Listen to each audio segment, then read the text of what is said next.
please. All right, so if you could tell us about the efforts going Okay, on to the best of your knowledge right now. Yeah, actually, two main focus areas. It's the northeast corner, and we have multiple hotshot crews in, starting to cut a line from the creek back up to the top end of the switchbacks where we left off a burnout that we put in last night.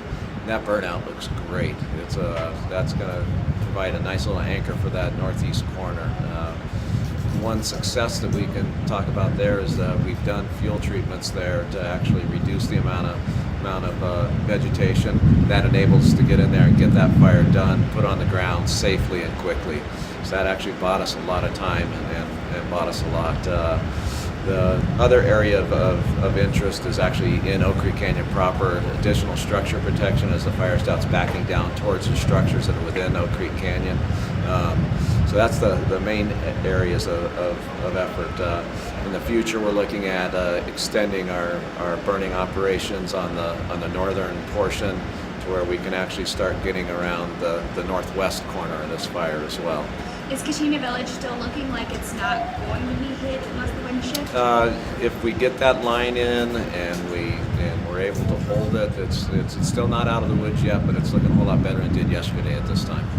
Definitely. And last night, I know that we had a little higher humidity. How did that affect the behavior of the fire? It actually higher humidity actually slows that fire down. We're expecting higher humidities tonight, so that's going to help us at night. We do a lot of work at night when we can safely. We won't be able to do that on steep slopes very well at night. It's just not very safe.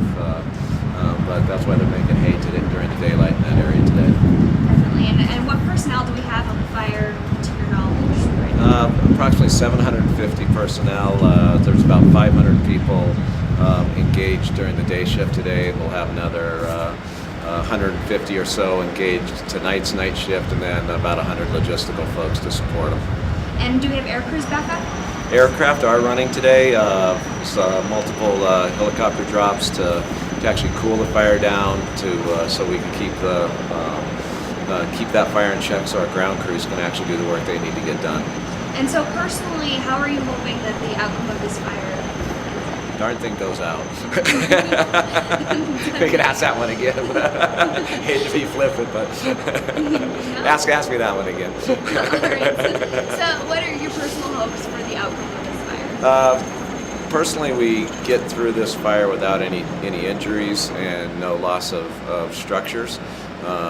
We minimize damage to forested resources, including threatened and endangered species habitat.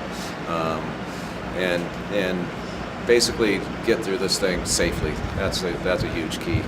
Absolutely. Is there anything else that you'd like to add or tell us? Just Memorial Day weekend's coming up, and we know we're going to have visitors.